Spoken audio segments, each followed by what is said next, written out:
Nah, menurut saya masih butuh orang-orang yang tidak jadi pemain di lapangan, tapi dia bisa memerankan peran lain dalam arena politik. Oke. Sebagai manajer kah? Siap. Seperti misalnya banyak kan teman-teman Ya. yang ahli survei, konsultan yang bergerak di situ. Ada yang jadi wasit, seperti misalnya sebut aja teman-teman pakar. Seorang pengamat itu sendiri kan dulu aktivis di jalanan.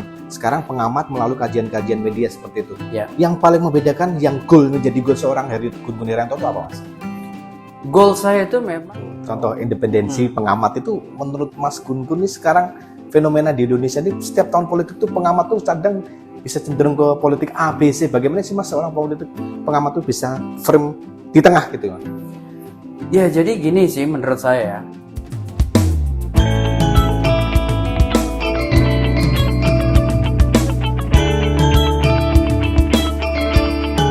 Assalamualaikum warahmatullahi wabarakatuh, para konco para sedulur.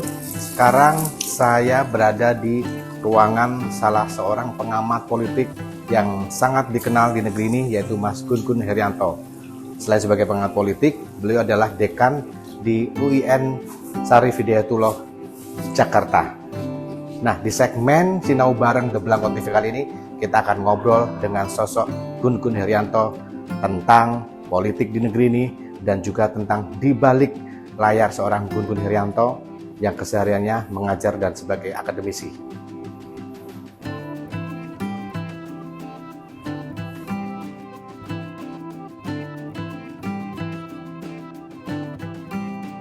Nah, para konco para sedulur, di sebelah kiri saya ini adalah orang yang sangat terkenal di televisi, nongol selalu memberi komentar tentang politik di negeri ini, bahkan kritik, bahkan juga memberikan masukan-masukan terhadap para politikus dan framing di sejumlah media. Beliau adalah pakarnya, Mas Gun-Gun Herianto. Apa kabar Mas, sehat? Kabar baik, Mas Ferdi, apa kabar? Mas Blangkon berkesempatan untuk sinau sama Mas Gun-Gun. Mas Gun, pertama saya ingin tanya Mas Gun. Ya. Memang dari muda tuh senang politik Mas. Kenapa akhirnya sekarang bahkan menjadi dekan di salah satu universitas di Jakarta? Iya Mas Ferdi, saya memang menyukai kajian ya. Komunikasi politik itu sedari SMA. Dari SMA? Saya banyak baca, kemudian juga aktif di majalah sekolah ya waktu itu. Kemudian saya aktif di karya ilmiah remaja. Wow. Banyak tema-tema sosial politik yang saya konsumsi, saya tulis di mading, meskipun dengan format yang sangat sederhana waktu itu. Kemudian di kampus juga saya senang nulis juga di koran-koran lokal waktu itu, Kedaulatan Rakyat, Bernas ya, kemudian masuk di koran-koran nasional seperti Media Indonesia, kemudian Republika, kemudian waktu sudah berlanjut studi di program S2, karena saya termasuk linear waktu komunikasi, terus semuanya komunikasi ya, dan dari awal mengkaji komunikasi politik, kayak di S1 mengkaji 7 partai Islam ya di pemilu 99 ya, kemudian di S2 juga saya bahas soal relasi media ya dan politik ya, kemudian di S3 itu juga saya bahas kajian komunikasi politik pemerintahan SBY. Ya, jadi kajian ini menjadi satu ya, kajian akademik saya. Kemudian yang kedua Mas Ferdi, aktivisme ya yang kemudian beririsan dengan akhirnya membentuk ya profesionalitas saya di bidang kajian komunikasi politik. Saya termasuk yang spesialis mungkin ya. Maksud saya tidak generalis. Betul. Saya hanya mungkin mengkaji satu kajian komunikasi yang spesifik, tidak komunikasi antar pribadi, tidak komunikasi antar budaya, tidak komunikasi internasional, tapi spesifik pada kajian komunikasi politik. Gitu. Tapi memang dari mahasiswa dulu memang aktivis juga Mas? Ya, saya aktif. Kan saya ketua senat mahasiswa fakultas waktu itu di UIN Jogja. Kemudian saya berinteraksi, ada juga namanya Porkes, Forum of Communication Student. Kemudian juga membangun kebetulan kan 97-98 ada reformasi. Lagi seru-serunya itu.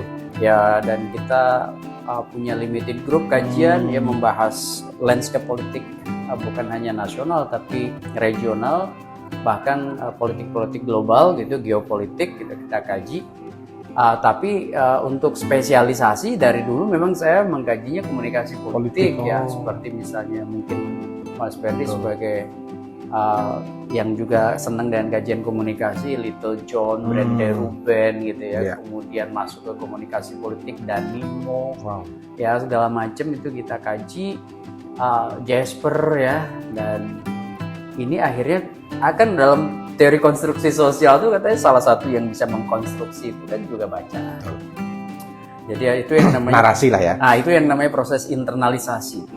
Pada saat di media kan mengeksternalisasi, ya kan, dan proses itu akhirnya bisa aja 1-2 orang mitra diskusi atau mungkin publik bersepakat dengan kita, itu sehingga mungkin ada konsensus. Tapi sebenarnya Mas, kalau seorang pengamat itu sendiri kan dulu aktivis di jalanan, sekarang pengamat melalui kajian-kajian media seperti itu. Yang paling membedakan, yang menjadi goal seorang Hery Gun Guniryanto itu apa, Mas? Goal saya itu memang gini, saya kan ingin jadi berkonsentrasi sebagai scholar ya, sebagai ilmuwan, terutama di wilayah kajian komunikasi politik. Saya S2, saya kemudian udah berkonsentrasi pada kajian komunikasi, seperti saya ceritakan tadi, dan itu jadi rekam jejak saya. 14 buku yang saya tulis itu juga terkait dengan komunikasi politik, terutama ya, hampir semua. Kemudian S3 juga disertasi saya terkait dengan itu, bukan hanya formal sih sebenarnya.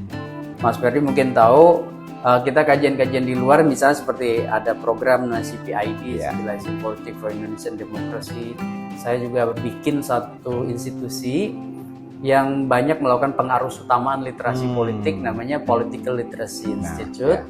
Teman-teman mungkin bagi yang suka kajian literasi politik, itu kita ada namanya program Citizen Care for Political Empowerment.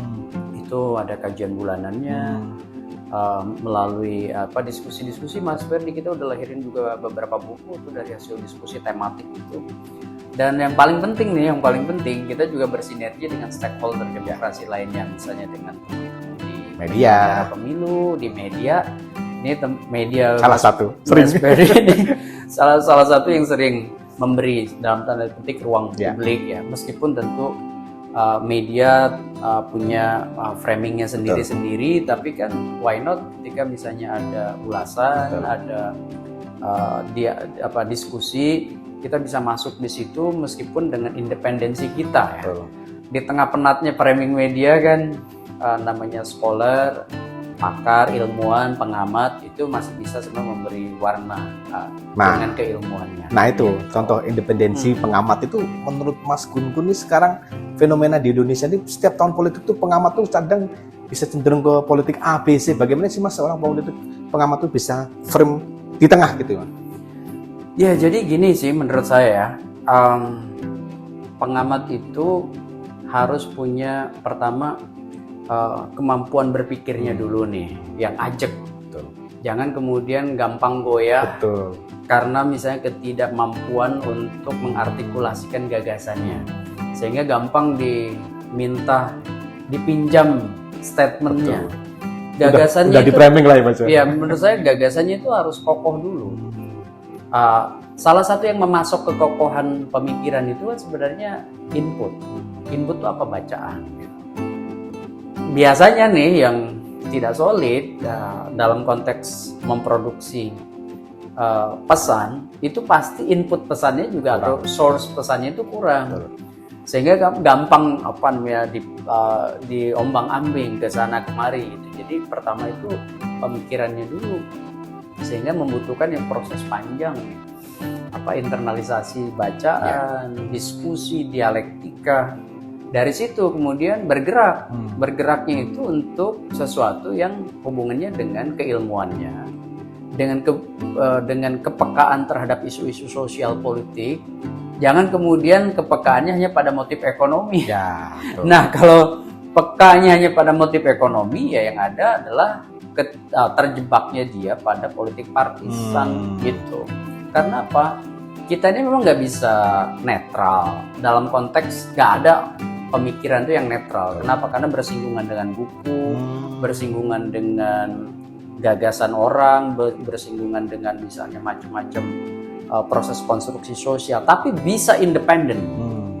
Artinya harus berdiri di kemandiriannya sebagai scholar, Ya. sebagai ilmuwan, sebagai pakar, sebagai ahli. Tentunya itu dengan basic yang kuat, Nah, Mas, ya. itu betul, dengan basic pemikiran, dengan bergerak dengan tentu kekuatan dirinya yang independen, baru bisa yang disebut berbagi kebermanfaatan, Mas. Ya. Kenapa kebermanfaatannya itu kan pada gagasan yang disebarluaskan. Ini yang disebut dengan political literacy mainstreaming, pengarus utamaan literasi politik, benar nggak? Kemarin nih, Mas, ya. Ya, coba Mas Ferdi bayangkan, kalau semua jadi pemain bola, Iya. siapa kemudian yang jadi Jadi coach, wasitnya. siapa yang jadi pelatih, siapa yang jadi manajer tim, siapa yang jadi wasit. Nah, menurut saya masih butuh orang-orang yang tidak jadi pemain di lapangan, tapi dia bisa memerankan peran lain dalam arena politik. Oke. Sebagai manajer kah? Siap. Seperti misalnya banyak kan teman-teman Ya. yang ahli survei, konsultan yang bergerak di situ. Ada yang jadi wasit, seperti misalnya sebut aja teman-teman pakar, ahli yang memang mendedikasikan diri untuk berada di tengah. Ya. Misalnya menyemprit, ya apa namanya, kan suara publik juga harus disuarakan, Ya, karena the voice of voiceless katanya. Jadi suara dari mereka yang tidak bersuara. Dan itu Mas Ferdi disuarakan oleh siapa? Disuarakan oleh para ilmuwan, para akademisi. Ya kita memang nggak usah naif. Banyak teman-teman yang akhirnya menjadi tim pemenangan si X, tim pemenangan si Y, jadi jubirnya si X, jadi jubirnya si Y, itu pilihan. Tapi bukan berarti bahwa pilihan-pilihan itu harus semua berada pada arus yang sama, ikut-ikutan. Ya.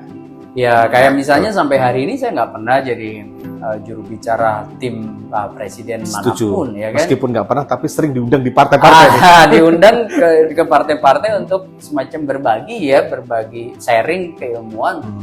Dan Mas Ferdi tahu hampir semua partai. Betul. Saya masuk menjadi mitra diskusi.